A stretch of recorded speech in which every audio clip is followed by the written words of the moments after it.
Hello, everyone. Welcome to the Criterion Connection. I'm Wade, and I'm here joined by returning guests.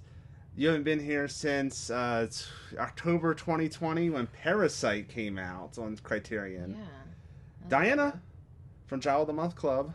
Hi, everyone. So this time this is your actual hair. This is, or is it? Who knows? Oh, okay. This may Who be a knows? wig as the other ones, or maybe those were her real hair back then.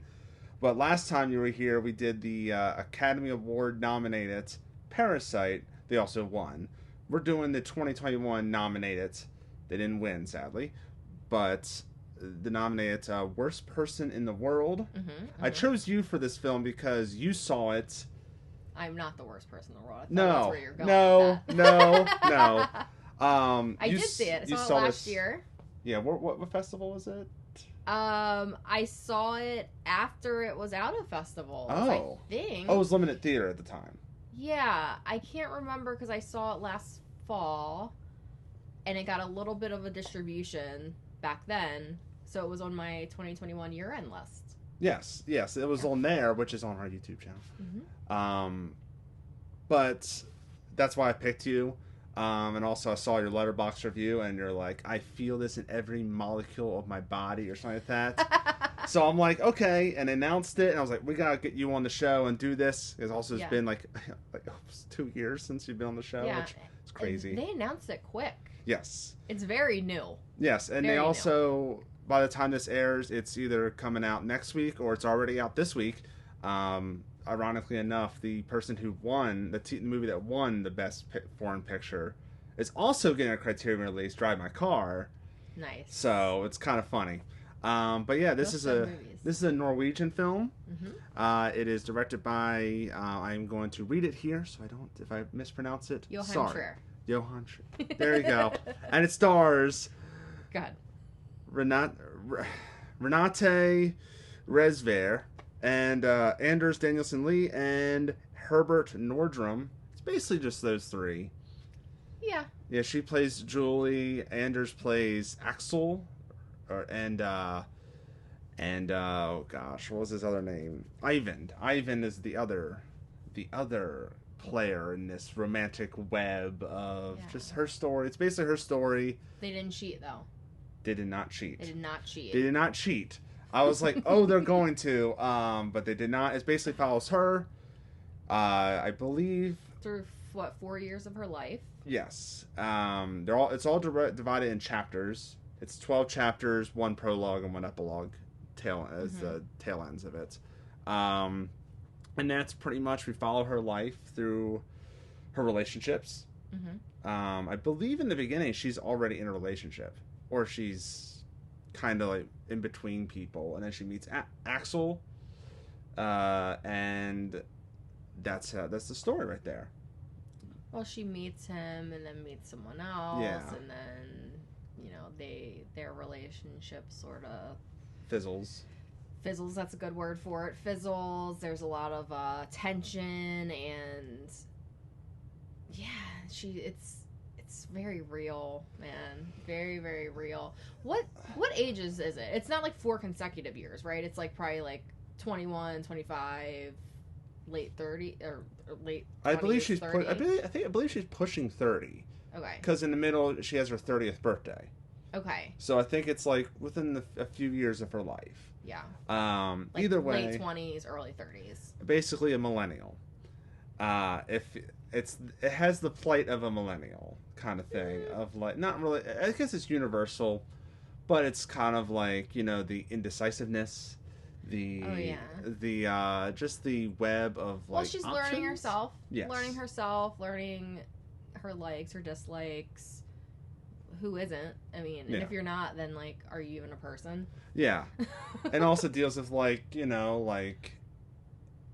like the times now, like the Me Too movement a little bit. There's sexism, and deals with Axel's Bobcat character. Yeah. It gets real, like, oh wow, but like he was like, that's not how it was back then.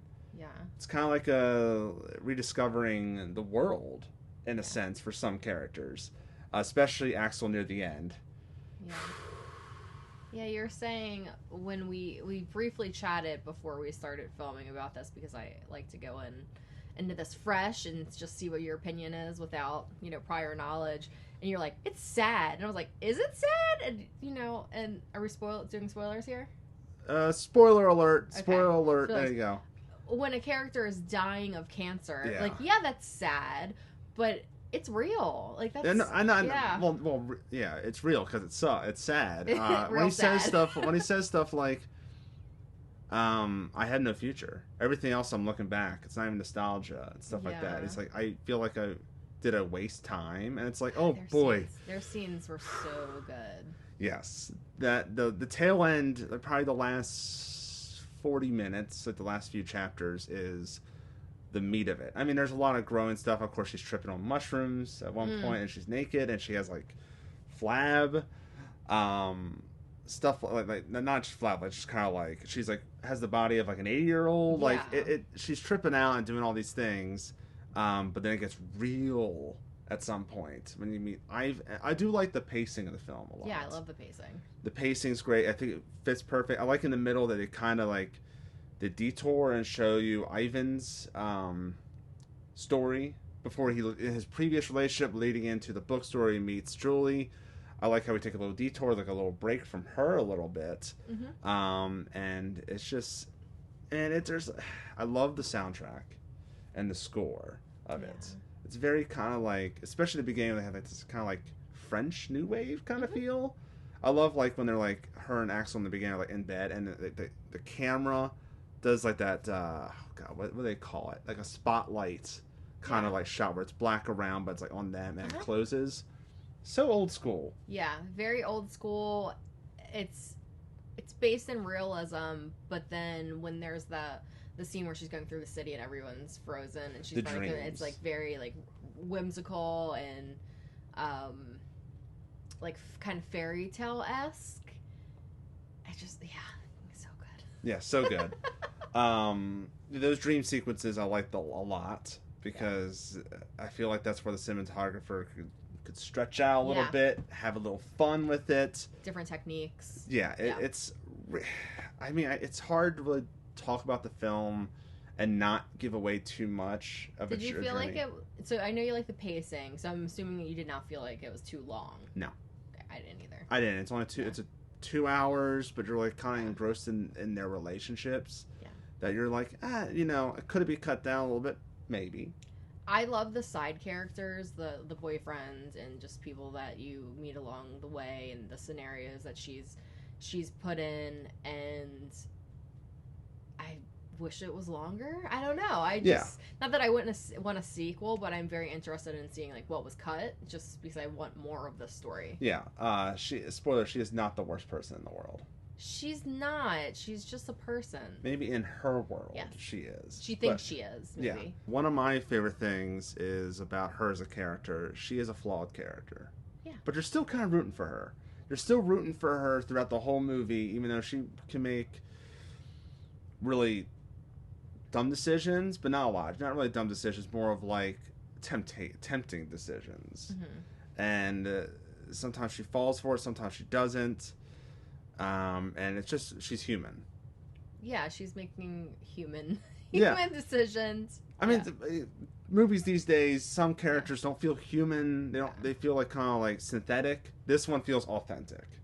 Yeah, and the title is not, it's not like alluding to anything in particular. I think maybe it's just alluding to at some point in everyone's life, you feel like you're the worst person in the world because of some decision that you made or something that happened. So I think it's just taking a look at her life and her journey, and the title is just a little snippet of part of that journey. And it's like part of that journey is just like 4 years of her life. Like what happens the next 4 years? It's like it's those kind of movies that you'll like. Those romantic. It's more of a romantic black comedy at times. Yeah. That you like. Like a good example, I'll always say like the Before trilogy. Do you want to talk about human characters and what feels real and authentic? About me crying. The entire movie. Yes. Basically, if you like the Before trilogy, you'll like this film. Yeah. It is in different languages, in Norwegian, but it's pretty like easy to watch. Yeah. Like, it's not like explosions everywhere and you have to also read the subtitles. It's very free. It's kind of like an easy pace. It's like a easy rider kind of like pace. Yeah. So, special guest Diana. Yeah, hi. Would you recommend this film to the general audience? Yes. Okay. Oh, yeah, for sure. Shocker. I thought you were going to say no. I'm kidding. Boo, hate it. No, I need to get my hands on the copy, a copy of the Criterion when it comes out. Yes, it comes out in June, so, you know, we're recording this a little ahead of time, but, like, it comes out in June, and if it's already out, you should buy it, put it in your cart. I recommend it. I was going to say, is that your recommendation? Yes. I said put it in your cart. It's going to be on my cart, especially when they do the Barnes & Noble 50% sale or the Criterion 50% sale. It's going to be in my cart, and I'm going to be like, take my money. I'm going to save my pennies. Yeah. Remember when the sale, not pull the trigger on that quite yet. Yeah. Save your pennies. Get that deal. Save your pennies. And if you do not have that, you can watch it on like Amazon and iTunes. Or, should be streaming somewhere eventually. Yeah. Yeah. So go check it out. Yes. So do you have any plugs before we head out? My podcast, Giallo of the Month Club, which you are a frequent contributor on, you can follow on Twitter, Instagram, at Giallo Club. You can listen wherever you find podcasts. Again, Giallo of the Month Club. Yeah. So until next time, I'm Wade. I'm Diana. And we'll see you later.